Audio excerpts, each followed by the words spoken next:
Sore itu, angin sepoi-sepoi berhembus pelan, menggerakkan daun-daun jati yang tumbuh tinggi di sepanjang jalan desa. Di kejauhan, terlihat gunung-gunung yang berbaris rapi, seolah menjadi penjaga yang setia, menatap setiap gerak manusia di bawahnya. Desa Kembang Sore bukanlah desa yang besar, namun cukup terkenal di sekitar wilayah itu.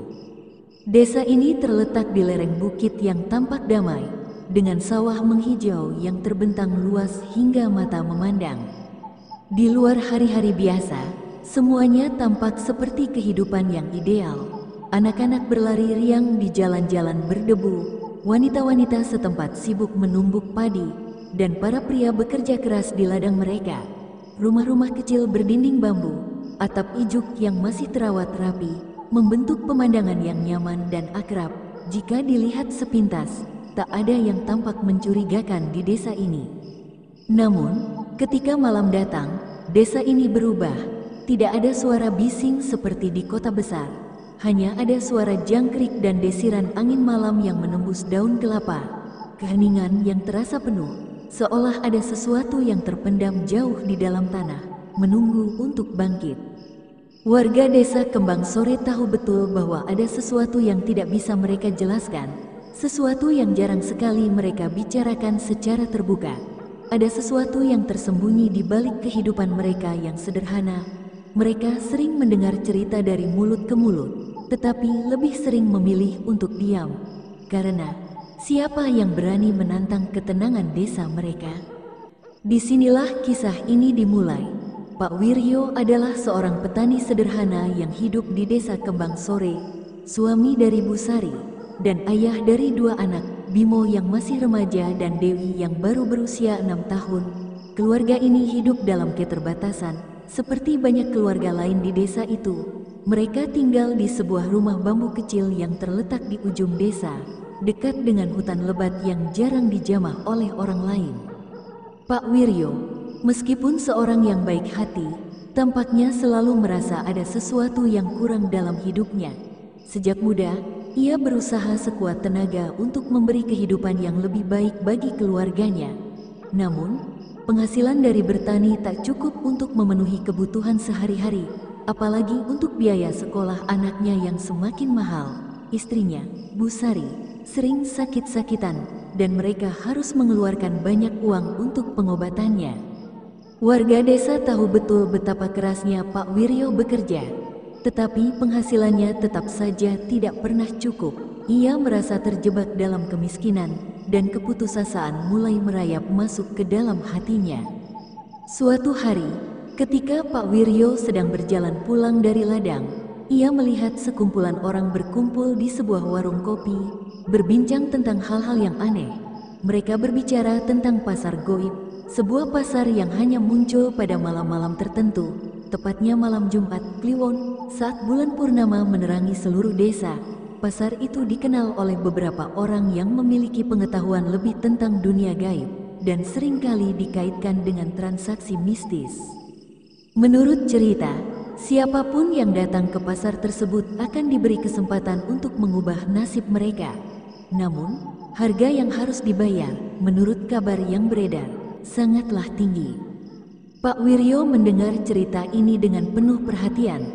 Sesuatu dalam dirinya tergerak, entah karena rasa putus asa atau sekadar rasa penasaran yang mendalam. Ia memutuskan untuk mencari tahu lebih jauh, meskipun hatinya sedikit ragu. Malam itu, Pak Wiryo menyusuri jalan desa yang gelap menuju hutan kecil tempat pasar itu konon akan muncul. Hatinya berdebar-debar, meskipun ada rasa aneh yang menggelayuti pikirannya. Ia tahu, ia sedang melangkah menuju sebuah dunia yang tidak ia kenal. Pak Wiryo sampai di hutan sekitar pukul 10 malam. Udara terasa dingin, lebih dingin dari biasanya, meskipun musim panas belum berakhir. Dalam kegelapan malam yang pekat, ia mulai melihat cahaya-cahaya kecil yang berkelip dari kejauhan. Cahaya itu bergerak-gerak, seolah-olah menariknya untuk semakin mendekat. Akhirnya, ia sampai di sebuah clearing, tempat di mana pasar itu muncul. Di sana, di tengah hutan yang sunyi, tampak berbagai kios dan tenda yang tiba-tiba saja ada. seolah-olah terbentuk begitu saja oleh kekuatan yang tak terlihat. Ada pedagang yang menjual benda-benda aneh, seperti kain berwarna gelap, ramuan yang berbau tajam, dan buku-buku tebal yang berisi tulisan-tulisan tak dikenal.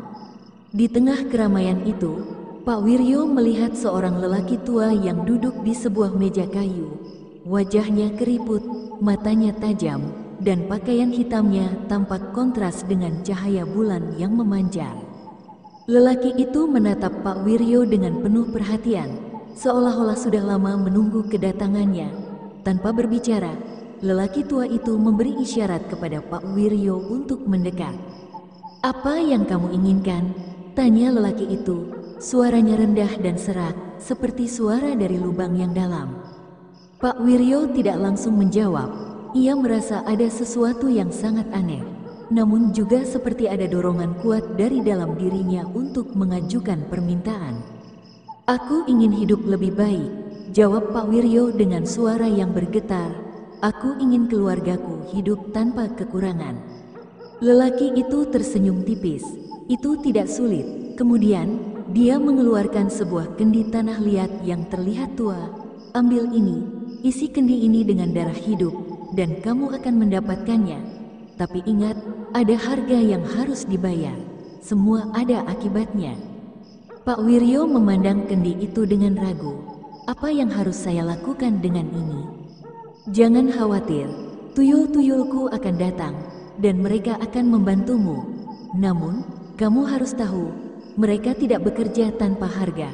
Suatu saat, mereka akan datang menuntut bayaran," kata lelaki tua itu sambil menatap Pak Wiryo dengan tajam. Pak Wiryo merasa sedikit cemas, tetapi rasa putus asa lebih besar daripada rasa takut yang ia rasakan. Ia mengangguk. "Aku terima," ujar Pak Wiryo, akhirnya memutuskan untuk menerima tawaran itu. Setelah memberikan sebuah ikatan rambut bayi yang diberikan oleh lelaki tua itu, Pak Wiryo kembali ke desanya dengan membawa kendi tersebut. Di sepanjang perjalanan, ia merasa seperti ada sesuatu yang mengikutinya. Namun, ia berusaha menepis rasa takut itu, meyakinkan dirinya bahwa ia hanya perlu sedikit keberanian untuk mengubah takdirnya. Pak Wiryo pulang ke rumah dengan membawa kendi tanah liat yang penuh misteri itu. Malam itu, suasana di desa Kembang Sore terasa lebih gelap daripada biasanya. Angin bertiup lebih kencang, menambah kesan angker yang sudah terasa sejak ia melangkah ke hutan tadi. Langit di atasnya tampak mendung, meski tidak ada tanda-tanda hujan, seolah alam pun menyimpan perasaan tidak tenang terhadap apa yang baru saja terjadi. Sesampainya di rumah, ia mendapati istrinya, Bu Sari, sedang duduk di kursi depan rumah, menenun kain. Anak-anaknya sudah tidur di dalam. Namun, Bu Sari menatapnya dengan mata yang agak kosong, seolah merasakan ada yang berbeda dari suaminya malam ini. "Pak, kau kemana saja?" tanya Bu Sari. Nada suaranya agak datar, tapi Pak Wiryo bisa merasakan ada ketegangan di balik pertanyaan itu. "Aku pergi sebentar ke pasar," jawab Pak Wiryo dengan suara pelan. "Aku merasa perlu mencari sesuatu untuk keluarga kita." Bu Sari tidak menanggapi langsung. Ia hanya mengangguk pelan, lalu kembali menenun. Pak Wiryo menyadari ada sesuatu yang ganjil pada istrinya malam itu. Biasanya, Bu Sari selalu menyapa dengan senyuman, tetapi malam itu wajahnya terlihat lelah dan kosong, seperti ada bayangan yang menyelubungi dirinya. Pak Wiryo merasa cemas, tetapi ia menepis rasa khawatir itu. Ia meletakkan kendi tanah liat di sudut kamar, di bawah meja kayu tempat mereka biasa makan. Malam itu, ia tidak berniat untuk membuka kendi tersebut, meskipun rasa penasaran di dalam dirinya makin besar. Sebaliknya, ia merasa sesuatu mengikat dirinya untuk menunggu hingga saat yang tepat. Beberapa malam berlalu, dan keadaan di rumah Pak Wiryo semakin aneh. Keluarganya mulai merasakan perubahan yang tidak bisa dijelaskan dengan kata-kata. Awalnya, Bu Sari mulai sering terjaga tengah malam, menggeliat gelisah di tempat tidur. Ia seringkali mengeluh merasakan hawa dingin yang menusuk tulang, meskipun Pak Wiryo sudah menyalakan api di perapian. Dewi, sang anak perempuan, juga mulai menunjukkan tanda-tanda yang mengerikan. Anak kecil itu, yang biasanya ceria dan penuh tawa, sekarang sering terbangun malam-malam, menangis sejadi-jadinya tanpa sebab yang jelas. Terkadang, ia berbicara dengan suara kecil dan tidak bisa dimengerti, seolah berbicara dengan seseorang yang tidak tampak di ruangan itu. "Ibu, ada orang kecil yang masuk kamar Dewi," kata Dewi suatu malam saat Bu Sari membangunkannya karena tangisannya. Bu Sari menatapnya dengan wajah bingung. "Siapa yang kamu maksud, sayang?" tanyanya, sambil menenangkan Dewi. "Dia punya mata merah." Dewi menggosok matanya yang lelah. Dia bilang, "Aku harus diam dan gak boleh cerita ke siapa-siapa." Bu Sari merasa terkejut dan segera memeluk Dewi. Namun, malam itu, perasaan takut mulai merayap ke dalam hati mereka. Apakah anak mereka sedang dibayangi oleh sesuatu yang tidak kasat mata? Malam-malam berikutnya, Pak Wiryo merasa ada sesuatu yang sangat mengganggu dirinya. Setiap kali ia tidur, ia merasa ada yang mengawasinya. Suara berisik di sekitar rumah semakin jelas terdengar. Meskipun ia tahu tidak ada siapapun di luar, suara langkah kaki kecil yang cepat terkadang terdengar di dalam rumah, terutama di lantai kayu ruang tidur. Suatu malam, ketika Pak Wiryo bangun untuk buang air, ia melihat sesuatu yang membuat darahnya membeku. Di pojok kamar, di bawah meja tempat menyimpan kendi tanah liat itu, ada bayangan kecil yang bergerak dengan gesit. Dengan hati-hati, ia mendekat, berusaha tidak menimbulkan suara. Perlahan-lahan, bayangan itu mulai terbentuk menjadi sosok yang jelas. Tuyul, sosoknya kecil, berbadan kurus, dengan kepala botak dan mata merah menyala. Tuyul itu memegang tumpukan uang logam yang terlihat baru, seolah baru saja mencuri dari rumah mereka. Pak Wiryo ingin berteriak, tetapi mulutnya terkunci. Rasa takut dan penyesalan mulai menyelimuti hatinya. Ia tahu, inilah akibat dari perjanjian yang telah ia buat dengan lelaki tua di pasar goib itu. Tuyul tersebut berhenti sejenak, menatap Pak Wiryo dengan tatapan kosong.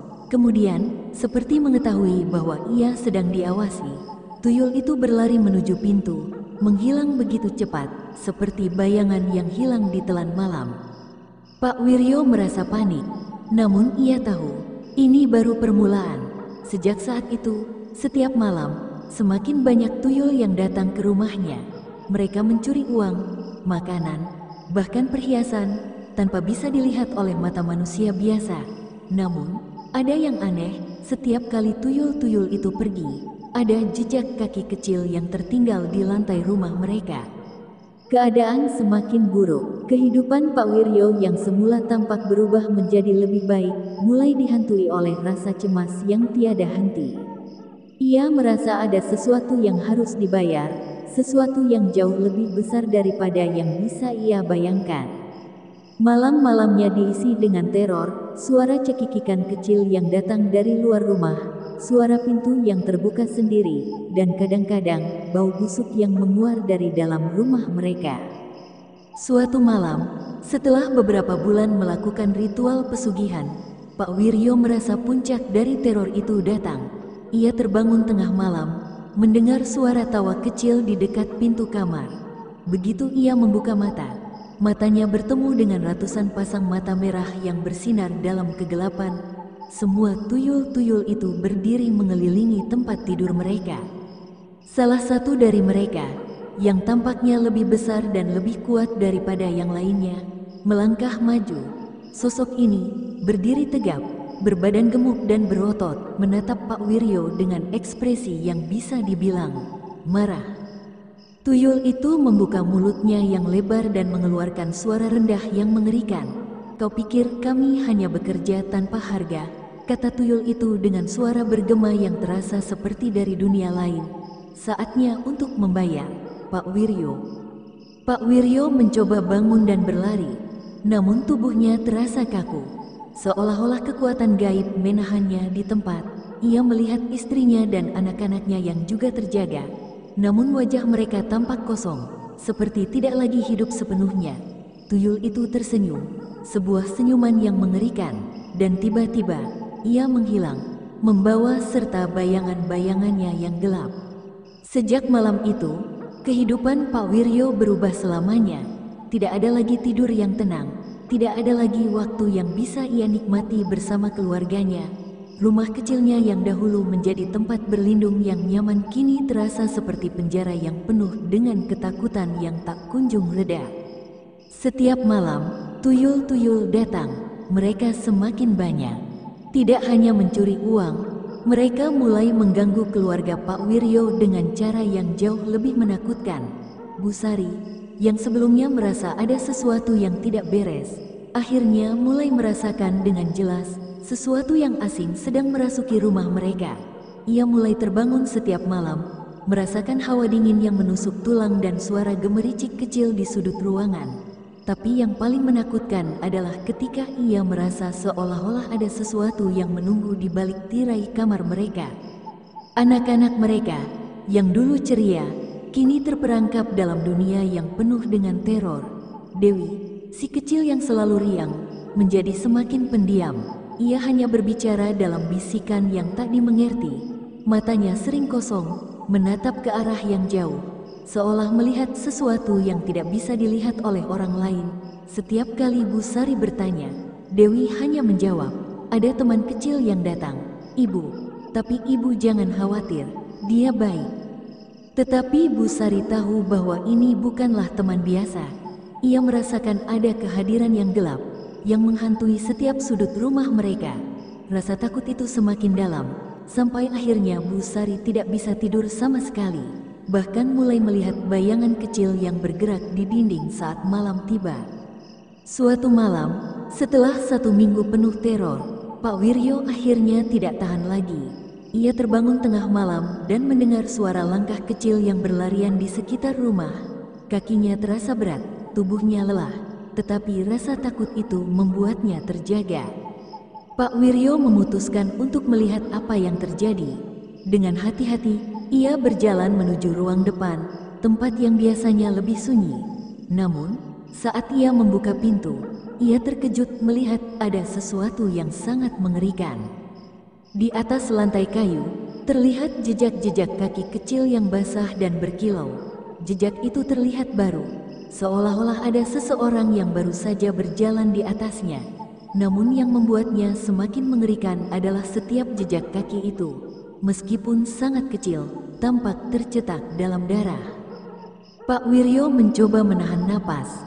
Ia tahu bahwa yang ada di hadapannya bukan lagi hal yang bisa ia hindari. Itu adalah kenyataan dari perjanjian gelap yang telah ia buat dengan pasar goib. Tuyul-tuyul yang sebelumnya datang untuk mencuri, kini mulai merasuki kehidupan keluarganya. Mereka bukan hanya mencuri harta benda, mereka mulai mencuri kebahagiaan dan kehidupan mereka. Setelah melihat jejak kaki itu, Pak Wiryo kembali ke kamar tidur. Namun, kali ini ia merasa tubuhnya lebih berat, seperti ada tangan tak terlihat yang menahan langkahnya. Ketika ia membuka pintu kamar, dia melihat bayangan kecil yang melintas cepat di dalam ruangan. Sebuah sosok kecil dengan mata merah menyala, tubuhnya kurus, mengenakan pakaian compang camping. Tuyul itu berhenti sejenak di depan mereka, menatap Pak Wiryo dengan mata yang penuh amarah, lalu bergerak menuju Dewi yang tengah tidur. Anak itu tampak sangat tenang, padahal wajahnya sudah pucat seperti mayat, matanya setengah terbuka. Tuyul itu mendekati Dewi dengan pelan, memegang tangan anak itu dengan cengkeraman yang keras, seolah ingin menghisap nyawanya. Pak Wiryo merasa panik, tetapi di saat yang sama, ada rasa aneh yang mengalir dalam dirinya. Ia merasakan sebuah dorongan untuk berbicara, seolah-olah ia mulai mengerti bahwa ada cara untuk menghentikan semua ini. "Kenapa kau mengganggu keluargaku?" tanya Pak Wiryo dengan suara parau. "Apa yang kau inginkan dariku?" Tuyul itu berhenti sejenak, dan suara cekikikan halus terdengar, seperti suara batu yang digosokkan ke batu. "Kami hanya menuntut apa yang sudah dijanjikan," jawab tuyul itu dengan suara serak. "Kau yang memilih jalan ini, Pak Wiryo. Kami tidak bisa pergi begitu saja." Pak Wiryo merasakan perasaan kesal dan takut bercampur menjadi satu. Aku tidak tahu harus membayar dengan apa lagi. Aku sudah memberikan semua yang aku punya, serunya dengan suara yang hampir terisak. Tuyul itu hanya tersenyum, senyuman yang lebar dan mengerikan. Kami tidak butuh uang, kami ingin jiwa. Seketika, Pak Wiryo merasakan tubuhnya seakan tertarik ke dalam kegelapan yang sangat dalam. Rasanya seperti dunia mulai runtuh di sekelilingnya. Ia merasa ada yang menyedot hidupnya, seperti kehilangan segala kekuatan. Tetapi di saat yang sama, ia juga merasakan adanya ketenangan, seolah semua masalah di dunia ini tidak lagi berarti. Namun, keputusan itu datang terlambat. Pak Wiryo tidak bisa melarikan diri lagi. Ia telah memilih jalan ini, dan kini harus menanggung akibatnya. Ketika ia berbalik untuk melihat keluarganya, ia melihat mereka semua berubah. Mereka tidak lagi terlihat hidup.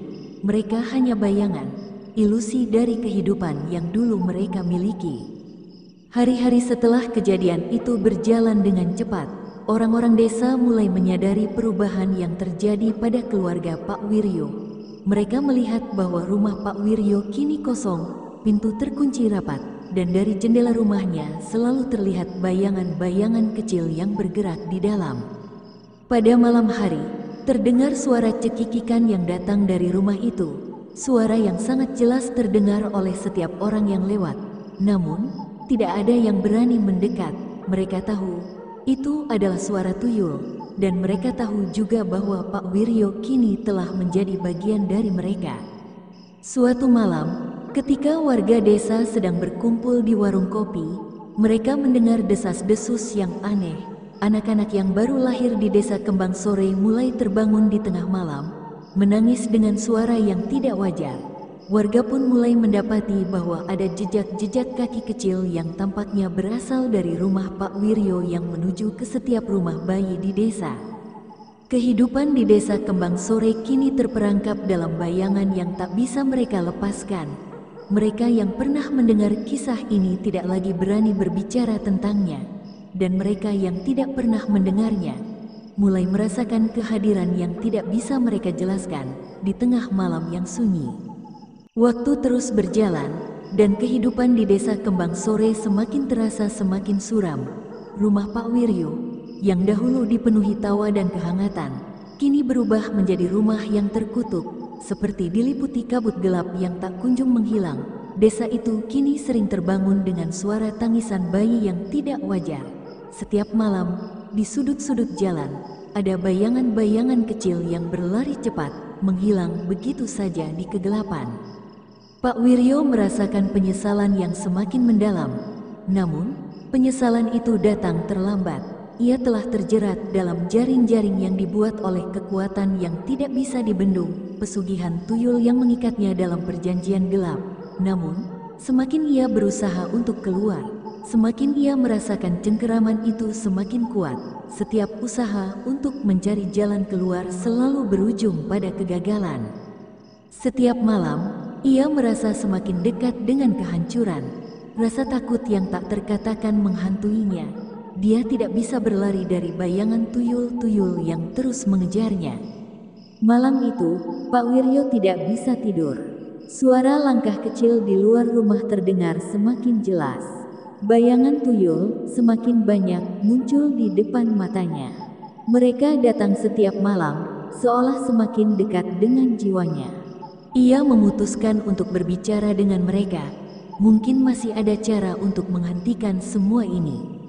Tuyul itu, yang kini tampak lebih banyak dan lebih menyeramkan dari sebelumnya, akhirnya muncul di depan rumah Pak Wiryo. Mereka berdiri mengelilinginya, menghalangi setiap jalan keluar. "Apa yang kau inginkan?" tanya Pak Wiryo. Suaranya penuh dengan kecemasan. "Aku sudah memberikan semua yang aku punya. Kenapa kalian terus datang?" Salah satu tuyul yang lebih besar, yang tampaknya menjadi pemimpin, maju dengan langkah perlahan. Matanya merah menyala, dan senyumnya tidak lebih dari sebuah senyum kejam. "Kau sudah mengambil jalan ini, Pak Wiryo," suaranya terdengar seperti gemericik kaca yang pecah. "Kami sudah memenuhi perjanjian.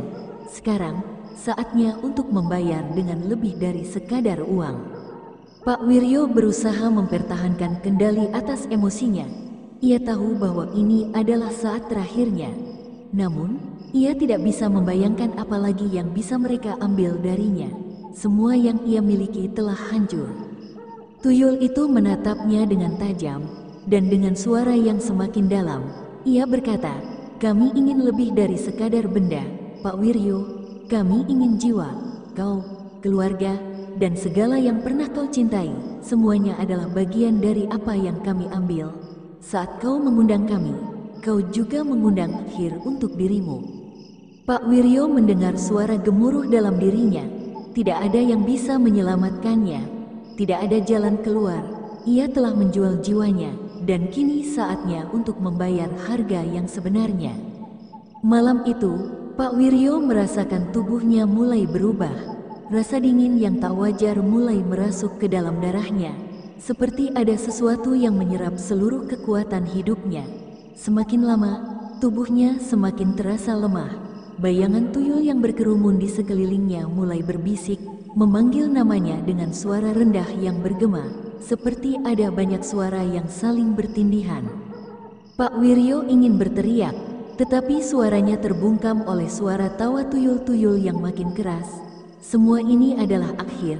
Dia tahu itu. Semua yang ia miliki, semua yang ia cintai, akan hilang begitu saja. Ia melihat istrinya, Bu Sari, yang sedang terbaring di tempat tidur. Wajah Bu Sari tampak pucat, kosong, tanpa ekspresi, seolah jiwanya telah pergi jauh. Begitu pula dengan anak-anaknya. Dewi tidak lagi tampak seperti anak yang ceria, melainkan hanya sebuah bayangan yang melayang di sudut ruangan. Mereka semua tidak bisa menyelamatkan diri. "Keluargaku," bisik Pak Wiryo dengan suara serak, air matanya jatuh tanpa bisa dihentikan. Namun, tiba-tiba, ia merasakan kehadiran lain, sebuah suara lain yang lebih dalam, yang seperti datang dari dunia yang sangat jauh. Suara itu berbicara dalam bahasa yang tidak dimengerti. Tetapi Pak Wiryo merasakannya. Sesuatu berusaha mengambil alih dirinya. Sebuah kekuatan yang jauh lebih besar daripada apapun yang pernah ia temui. Ia merasakan tubuhnya terkunci, seolah-olah ada kekuatan gelap yang menahannya dari dalam. "Kau telah memilih jalan ini, Pak Wiryo. Sekarang, saatnya untuk menghadapinya." Suara itu terdengar lagi. Pak Wiryo teringat kata-kata lelaki tua di pasar yang memperingatkannya tentang harga yang harus dibayar. Ia menyadari bahwa semua ini adalah bagian dari takdir gelap yang telah ia pilih. Ia tidak akan pernah bisa kembali. Tuyul-tuyul itu akhirnya mendekat. Mereka mulai mengerumuni tubuhnya, memaksanya untuk berdiri dan bergerak. Mata mereka yang merah menyala tampak penuh dengan kegembiraan yang mengerikan. Pak Wiryo merasa tubuhnya seperti hancur. Dan akhirnya ia tidak lagi memiliki kekuatan untuk melawan. Dengan kekuatan yang tersisa, Pak Wiryo hanya bisa menatap keluarganya. Tanpa berkata sepatah kata pun, ia merasakan jiwa yang tertarik keluar dari tubuhnya. Seketika, tubuhnya terasa ringan. Ia terlepas dari dunia ini, dan apa yang tersisa hanyalah bayangan dari dirinya yang pernah hidup. Kehidupan Pak Wiryo dan keluarganya kini telah menjadi legenda yang menakutkan di desa Kembang Sore. Rumah mereka tetap berdiri, namun kosong, tidak ada lagi tanda kehidupan di sana, hanya gelap yang menguasai. Warga desa yang dulu mengenal Pak Wiryo kini merasakan kehadiran yang aneh setiap malam. Jejak-jejak kaki kecil kembali muncul di sekitar desa, bergerak tanpa arah. Banyak yang mulai merasa bahwa desa mereka telah terperangkap dalam sebuah kutukan. Kutukan yang datang dari perjanjian gelap yang dilakukan oleh Pak Wiryo. Setiap malam, suara cekikikan tuyul terdengar semakin jelas, dan siapapun yang berani mendekat ke rumah Pak Wiryo akan merasakan teror yang tak tertahankan. Bahkan, bayi-bayi yang lahir di desa itu mulai menangis di malam hari, seperti merasakan adanya sesuatu yang mengganggu mereka. Dan sampai sekarang, banyak yang percaya bahwa jika kau melewati desa Kembang Sore pada malam hari, kau mungkin mendengar suara langkah-langkah kecil yang mengikuti jejakmu, menunggu waktunya untuk mengambil jiwa yang tersisa. Dengan akhir yang mengerikan ini, kisah pesugihan tuyul dari desa Kembang Sore berakhir dengan kehancuran yang total. Pesugihan tidak hanya mengubah kehidupan Pak Wiryo, tetapi juga membawa malapetaka bagi seluruh desa. Setiap tindakan yang kita pilih, terutama yang datang dari jalan gelap, selalu memiliki harga yang harus dibayar, bahkan jika itu berarti jiwa kita. Cerita ini mengingatkan kita bahwa kadang, keserakahan dan keinginan untuk mendapatkan segala sesuatu dengan cara yang salah dapat merusak segalanya.